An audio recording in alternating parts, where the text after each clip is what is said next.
Assalamualaikum warahmatullahi wabarakatuh. Udah pada kangen ya sama Mamang? Oke, kali ini Mamang kembali akan membawakan sebuah alur cerita film dengan tema macam-macam gladiator nih cuy.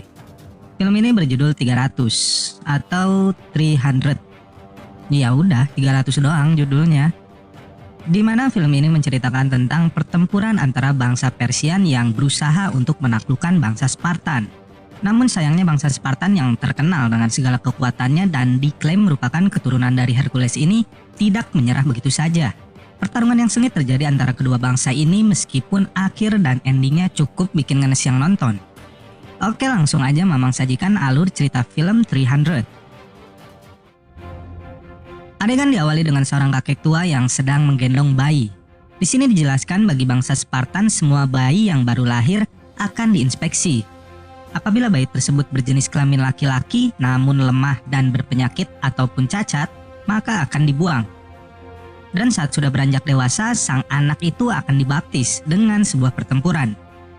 Semua anak laki-laki akan dididik menjadi pelayan bagi ras Spartan dan rela mati untuknya. Dan di saat usia mereka 7 tahun, setiap anak laki-laki akan dikumpulkan untuk saling bertarung demi mendapatkan prajurit yang terbaik nantinya.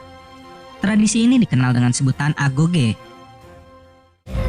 Manufactured by 300 to create the finest soldiers the world has ever known, forces the boy to fight. Mereka pun akan terus diuji dengan berbagai kekejaman lainnya, mulai dari dipukuli hingga dipaksa bertarung dengan makhluk buas di alam liar yang bersalju. Dan apapun itu yang dianggap mampu membuat mereka bertambah kuat nantinya. Claws of black steel, fur as dark night.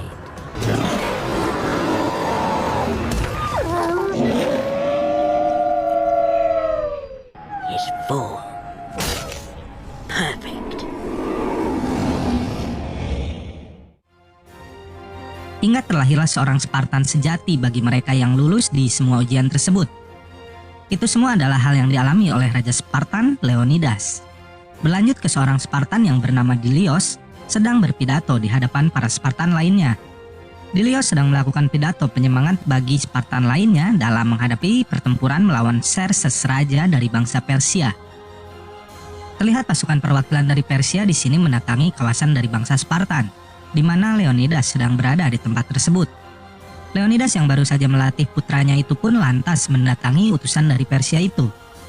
Utusan dari Xerxes ini ternyata meminta Raja Leonidas untuk tunduk dan menyerahkan tanah hingga air di wilayah mereka kepada Raja Xerxes. Dengan imbalan nyawa rakyatnya akan diampuni. Leonidas lalu dengan tegas menolak tawaran tersebut dan menendang pasukan Persian ke dalam sumur besar yang ada tepat di depan mereka. Madman, you bring the crowns and heads of conquered kings to my city steps. This is blasphemy. This is madness. This is Sparta!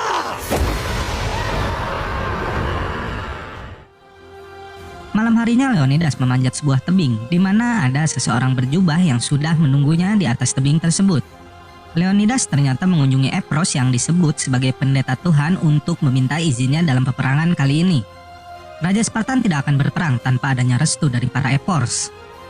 Di sini Leonidas meminta restu mereka dan mengusulkan strategi menggunakan celah sempit dalam menghadapi pasukan Persia. Leonidas pun melemparkan sekantung penuh koin emas kepada para Epors sebagai imbalan bagi mereka. Namun para Epors menolak usulan dari Leonidas dikarenakan Spartan dilarang bertarung pada waktu Carneia. Carneia sendiri adalah festival suci dan kuno bagi bangsa Spartan. Namun para Epors ingin melakukan perundingan dengan Oracle terlebih dahulu untuk dapat memutuskannya. Oracle sendiri adalah sebuah ritual mistis yang dilakukan para Epors yang dianggap mereka adalah komunikasi mereka dengan para dewa. Hukum ini mengharuskan Leonidas mengikuti aturan yang ada dan terpaksa menunggu para Epors melakukan ritual mereka. Ramalan itu mengatakan bahwa Spartan akan kalah dan seluruh Yunani akan jatuh ke tangan Xerxes.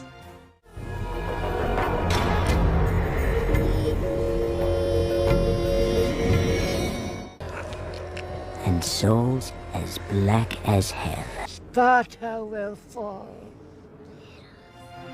Mendengar hal itu, Leonidas pun pergi meninggalkan para Epors.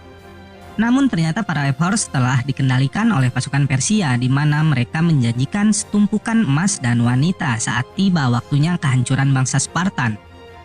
Leonidas lalu menceritakan hal ini kepada sang istri Ratu Gorgo dan berakhir dengan adegan Cikemewe bergaya kuno.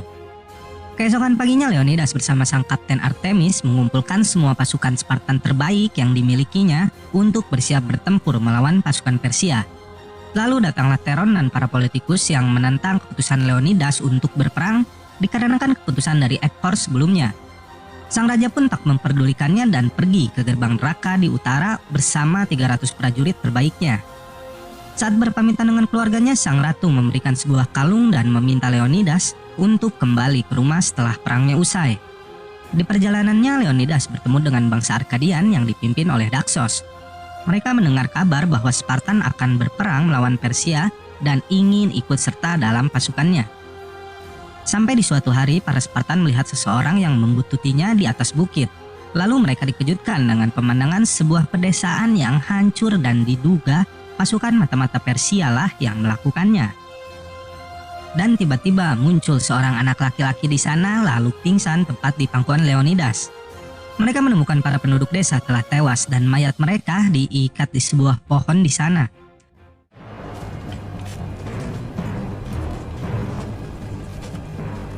The child speaks of the Persian ghosts. We'll put their name to the test.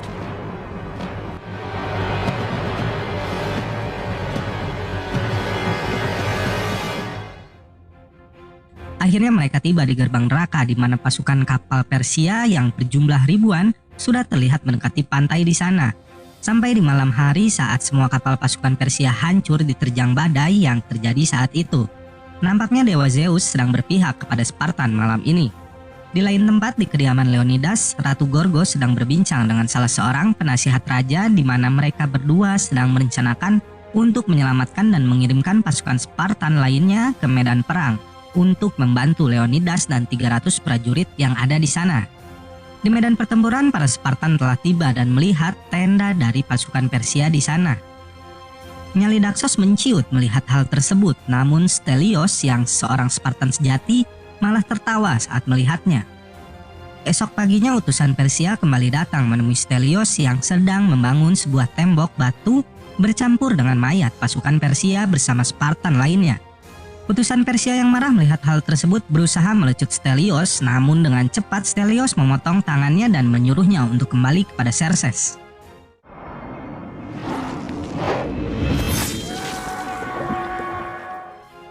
Lalu datanglah seseorang yang di awal dicurigai sebagai mata-mata.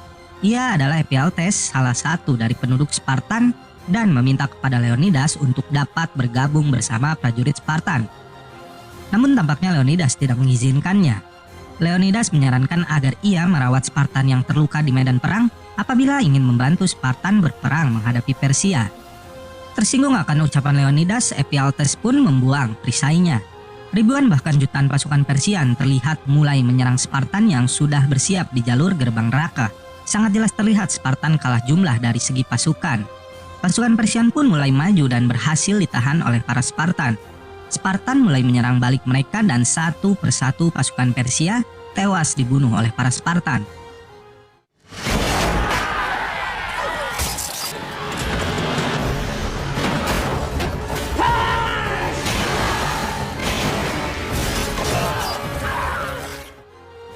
Leonidas pun maju di paling depan untuk membantai prajurit Persia.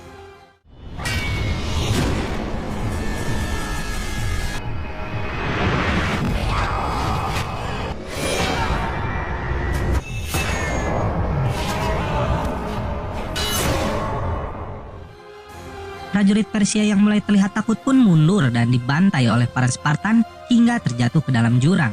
Namun ternyata barusan itu hanyalah sebagian kecil dari pasukan Persia. Kembali mereka diserang oleh jutaan panah oleh pasukan Persian yang lainnya. Dan kali ini prajurit berkuda dari Persia yang mulai menyerang mereka. Namun lagi-lagi Spartan membantai mereka tanpa ampun. Di lain tempat, sang ratu kembali bertemu dengan salah satu penasihat kerajaan yang memberitahukannya bahwa ratu bisa menghadap ke rapat anggota dewan penasihat 2 hari lagi. Dan ratu harus mendapatkan suara dari Theron agar bisa menang pada voting kali ini. Theron adalah salah satu politisi yang ingin melakukan kudeta terhadap Raja Leonidas. Tak berapa lama Theron datang dan mengantarkan anak sang ratu kepadanya. Di medan pertempuran, Xerxes datang menemui Leonidas untuk bernegosiasi. Di sini Xerxes yang merasa dirinya adalah Tuhan menawarkan kekayaan dan keselamatan rakyatnya apabila Leonidas bersedia tunduk dan menjadi sekutunya. Namun lagi-lagi Leonidas menolak untuk bersujud kepada Xerxes. Xerxes yang marah lalu mengancam akan membunuh semua orang yang pernah mengetahui tentang Spartan, sehingga tidak ada yang akan tahu bahwa Spartan itu pernah ada. Leonidas lalu kembali ke pasukannya yang sedang menumpuk mayat prajurit Persia dan menyuruh pasukannya untuk bersiap kembali menghadapi serangan malam ini. Kali ini pasukan Persia yang dikirim Xerxes adalah salah satu pasukan elit Persia yang dijuluki The Immortals. Pasukan Spartan yang telah bersiap menunggu mereka pun lalu menyerang dengan merobohkan tumpukan mayat prajurit Persia ke arah pasukan elit tersebut. Spartans!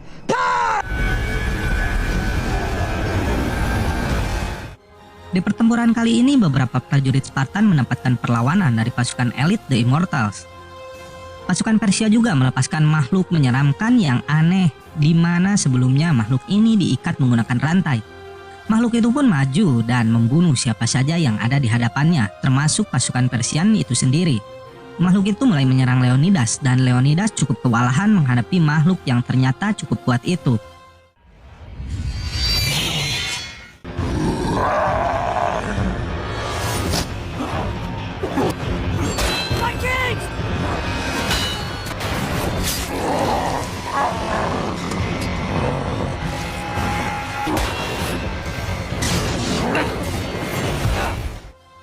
Saat ia berusaha mencium Leonidas, dengan cepat Leonidas mengambil sebilah pisau dan menusuk matanya, lalu memenggal kepalanya.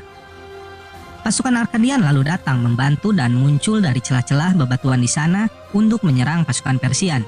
Akhirnya The Immortals mampu mereka habisi pada pertempuran malam ini. Esok paginya kembali pertempuran dimulai. Kali ini pasukan yang dikirim Xerxes bukan lagi dari jenis manusia, melainkan hewan-hewan buas.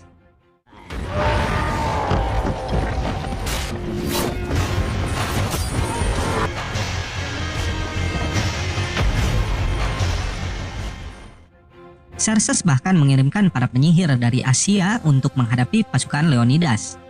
Xerxes yang marah karena pasukannya selalu dikalahkan Spartan pun menghukum salah satu jenderalnya dengan memenggal kepalanya.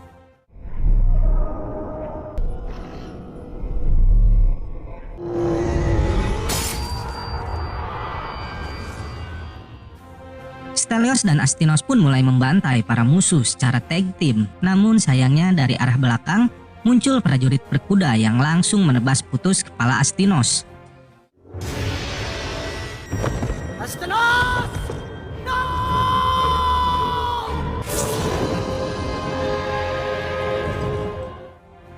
Sang Kapten Artemis yang merupakan ayah dari Astinos pun mengamuk saat melihat kejadian tersebut. Kembali kepada Ephialtes yang sakit hati atas ucapan Leonidas dan perlakuan para Spartan kepada dirinya. Ia memutuskan untuk menghadap Xerxes dan Xerxes menawarkan harta dan wanita kepada Ephialtes dengan imbalan memimpin pasukan Persia ke jalur tersembunyi yang berada di belakang jalur gerbang neraka. Tanpa pikir panjang Ephialtes menyetujuinya dan bersujud kepada Xerxes. Di kediaman Leonidas, sang Ratu Gorgo sedang bertemu Theron demi mendapatkan suaranya saat pertemuan dengan para dewan penasihat nantinya. Namun ternyata pertemuan itu tidak berlangsung baik. Theron tampaknya tidak mau memihak kepada sang ratu. Theron lalu mengancam sang ratu bahwa suaranya nanti tidak akan didengar saat rapat dewan. Lalu sang ratu menawarkan tubuhnya untuk ditukar dengan suara Theron saat pertemuan para dewan nanti. Kembali ke medan perang di mana Daxos datang memberitahukan Leonidas bahwa pasukan The Immortals yang dibawa oleh Ephialtes sedang menuju ke tempat mereka melalui jalur tersembunyi. Daxos yang takut itu pun pergi dari medan pertempuran dengan membawa serta seluruh pasukan Arkadiannya. Sedangkan Leonidas menolak mundur dan malah mempersiapkan pasukannya untuk kembali bertempur keesokan harinya. Leonidas pun mengutus Dilos untuk kembali ke kawasan Spartan dan memberikan pesan kepada dewan penasihat juga kepada sang ratu. Leonidas pun menitipkan kalung dari sang ratu yang sebelumnya diberikan kepadanya. Dan hari pertemuan pun tiba di mana ratu mulai menghadap para dewan penasihat di sebuah ruangan. Ratu meminta para dewan penasihat untuk mengirimkan seluruh prajurit Spartan yang ada ke medan perang demi membantu Leonidas dan 300 prajurit Spartan lainnya. Namun tiba-tiba Theron angkat bicara dan mengatakan bahwa sang ratu melakukan persekutuan dengan beberapa anggota dewan demi mendapatkan suara mereka. Tak terima dengan pengkhianatan dari Theron, sang ratu mencabut pedang dari salah satu pengawal dan menusukkannya ke perut Theron. Dan saat tubuh Theron terjatuh ke lantai, dari dalam bajunya berjatuhan koin emas yang berasal dari Xerxes. Di lain adegan, pasukan Spartan kembali sedang berhadapan dengan pasukan Persia.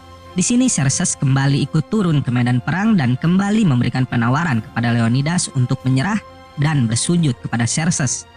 Di sini tiba-tiba Leonidas melepaskan helm, perisai hingga menjatuhkan tombaknya di hadapan Xerxes dan pasukannya.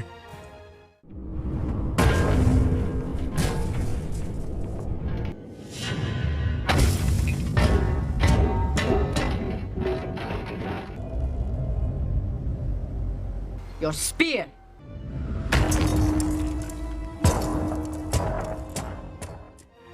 Leonidas lalu berlutut dan bersujud di hadapan Xerxes.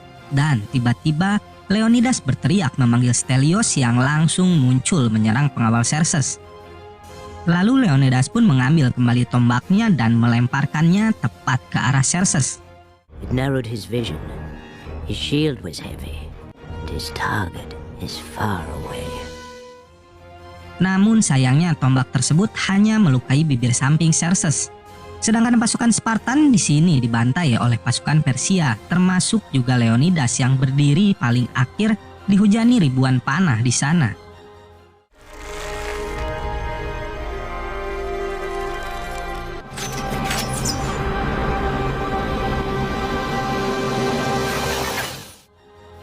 Dilios yang telah tiba di kampung halamannya kini bertemu sang ratu dan memberikannya kalung yang dititipkan oleh sang raja di medan perang sebelumnya. Menyadari sang raja tidak selamat dari pertempuran itu, ia pun memakaikan kalung tadi kepada sang anak.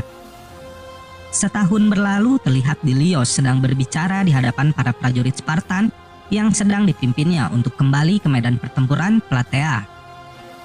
Namun kali ini Dilios membawa 10.000 prajurit Spartan dan 30.000 prajurit Yunani yang ikut mendukungnya pada perang kali ini.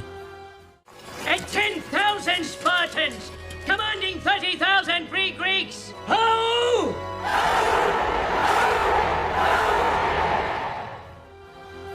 Keren anjay.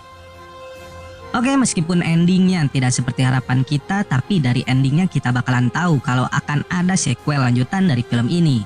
Dan yang pasti bakalan lebih seru karena di sini Dilios terlihat membawa lebih banyak pasukan untuk melawan pasukan Persia. Oke, buat kalian yang pengen Mamang buat lanjutan dari rangkuman film sequelnya ini bisa tulis di kolom komentar ya. Oke, segitu aja. Wassalamualaikum warahmatullahi wabarakatuh. Salam Spartan Mania. Huha.